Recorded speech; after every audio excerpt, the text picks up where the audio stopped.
দিলেন। আমার নবী গিয়া তার কন্যা তার বোনদের বিবাহের ব্যবস্থা করলেন, খেজুর উঠালেন। আল্লাহ নবী উঠানোর পরে বিসমিল্লাহ বলে ওই যে ঋণ ছিল তাদেরকে ডাকলেন। ওই ঋণওয়ালা মানুষদেরকে, ঋণ যারা পাবে তাদেরকে ঋণ পরিশোধের ব্যবস্থা করে দিলেন খেজুর দিয়া। আল্লাহ নবী বললেন, যাবেন, আর কি সমস্যা? যাবেন, তোমার এই ডেক্সির ভিতরে, এই বালতির ভিতরে যা আছে এগুলো তোমার পরিবার চালাবে। জাবির বলেন, আমার কাছে এত খেজুর ছিল না। বিশ্ব নবী যখন হাত দিয়েছেন, আল্লাহ পাক বরকত দিয়েছেন। আল্লাহ নবী যখন হাত দিয়েছেন, খেজুর আমার গাছে যা ছিল তার চাইতে বেশি খেজুর আমার এই ডেক্সির ভিতরে আছে, আমার এই পাত্রের ভিতরে আছে। আমি বললাম, ইয়া রাসূলুল্লাহি, ইয়া হাবিবাল্লাহি, আমার মনের বড় শখ, আমার বাবাকে কাফনের কাপড় ছাড়া দাফন করা হয়েছে। আমার বাবার ঠিক মতো কাফনের কাপড় পাই নাই, একটা কবরের ভিতরে দুইজনকে নামায়া দিয়েছে। ইয়া রাসূলুল্লাহি, আপনি বলে দেন, যদি অনুমতি দেন, আমার এই খেজুর বিক্রি করে এক টুকরা কাফনের কাপড় কিনে আমার বাবাকে দাফন করে দিব। নবী বললেন, তোমার যেহেতু শখ, ঠিক আছে। আমার নবী নিজেই গেলেন, উহুদে কোদাল মারলেন, কবরটা খনন করলেন। কবরটা খনন হয়ে যাওয়ার পর নবী বললেন, তাকায়া দেখো আব্দুল্লাহ আর মুসআবের চেহারার দিকে তাকায়া দেখো, মাত্র যেন তাকে কবরস্থ করা হয়েছে। শহীদরা মরে না, শহীদরা কবরের ভিতরেও জীবিত থাকে। বিশ্বনবী তাকায়া দেখলেন, সাহাবীরা তাকায়া দেখলেন, যেখানে রক্ত, এই রক্তগুলো যেন এমন অবস্থা হয়ে আছে।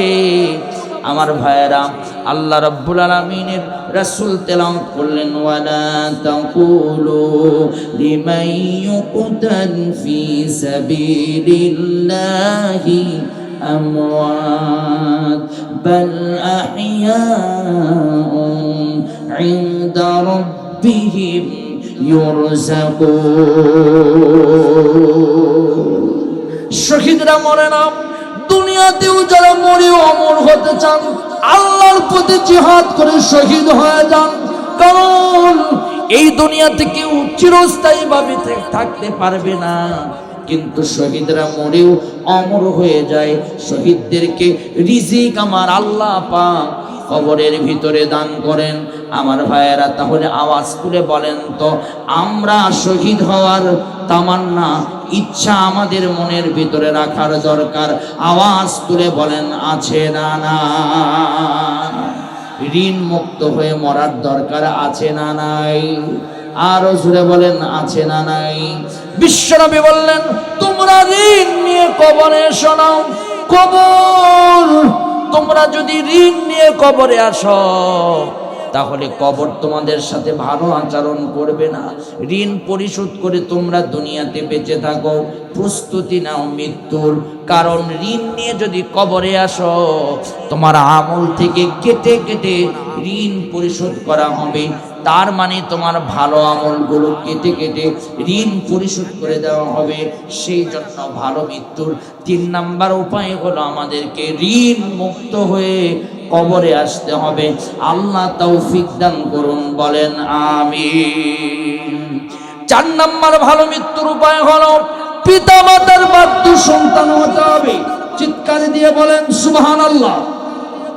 আল্লাহ নবী বলেন, রিদা রাব্বি ফি রিদাল ওয়ালিদাইন ওয়া সাখাতা রাব্বি ফি সাখাতাল ওয়ালিদাইন। পিতামাতা সন্তুষ্ট, আল্লাহ সন্তুষ্ট।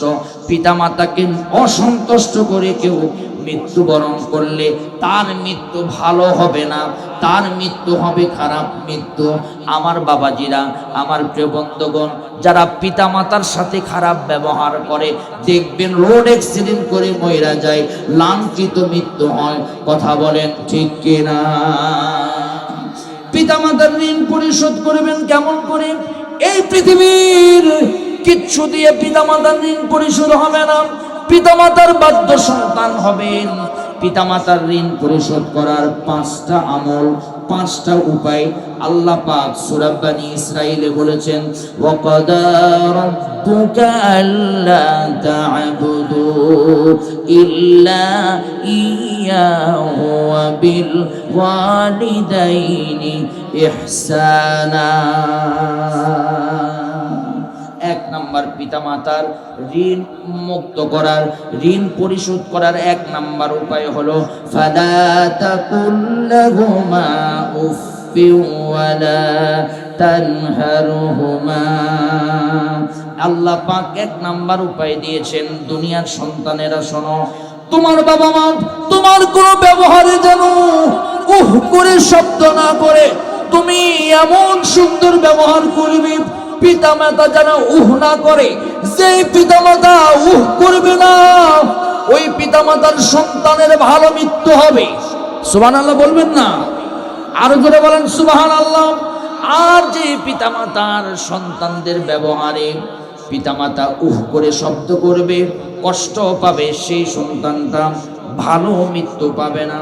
দুই নাম্বার হলো ওয়ালা তানহারহুমা, ওয়ালা তানহারহুমা, তুমি তোমার পিতামাতাকে ধমক দিও না। তার মানে পিতামাতার ঋণ পরিশোধ করার দ্বিতীয় উপায় হলো পিতামাতাকে কোনো সময় ধমক দেওয়া যাবে না, উচ্চ আওয়াজে কথা বলা যাবে না, উচ্চ স্বরে পিতামাতাকে রাগান্বিত সুরে কথা বলা যাবে না। তিন নাম্বার ঋণ পরিশোধ করার উপায় হলো ওয়ালা তাকুল লাহুমা কাওলান কারীমা, সুন্দর কথা বলতে হবে, ভালো কথা বলতে হবে, উত্তম আচরণ করতে হবে, একদম নরম নরম কথা বলতে হবে পিতামাতার সাথে। চার নাম্বার হলো ওয়াখফিদ লাহুমা জানাহাদ-দুল্লি মিনার রাহমাতি, তুমি তোমার রহমতের ডানা দিয়া তোমার পিতামাতাকে সুন্দর করে রাখবে। যেমন করে ছোট্ট কালে তোমার মা তোমার বাবা তোমার কষ্ট পেতে দেয় নাই, এমন করে সুন্দর করে ভালোবাসার ডানা দিয়ে মা বাবাকে আদর যত্ন করে রাখবে। পাঁচ নাম্বার ঋণ মুক্ত করার উপায় হলো পিতামাতা যখন দুনিয়া ছেড়ে চলে যাবে, পিতামাতার জন্য আপনাকে দোয়া করতে হবে, রব্বিরহামহুমা কামা রব্বায়ানি সগীরা, আমারি মা জননী আমার সুখের ঠিকানা, লিল্লাহ তাকবীর। পাঁচ নাম্বার ভালো মৃত্যুর উপায় হলো স্বামী তার স্ত্রীকে সন্তুষ্ট রাখবে, স্ত্রী তার স্বামীকে সন্তুষ্ট রাখবে, উভয়কে সন্তুষ্ট রাখবে, তাহলে আল্লাহ ভালো মৃত্যু দিবেন। তাহলে হাত তুলে বলেন তো আমরা ভালো মৃত্যু জোরে বলেন চাই কি চাই না? কারা কারা চান হাত তুলে দেখা, লিল্লাহি তাকবীর। এই পৃথিবীতে আপনি যে কেউ হন না কেন, মৃত্যু যদি খারাপ হয় আপনার নসিব খারাপ, কথা বলেন না কেন, ঠিক কি না? মৃত্যু যদি ভালো হয় মৃত্যু তো বরণ করতেই হবে। এই মৃত্যু ভালো হোক, হাত তুলে দেখান দেখি।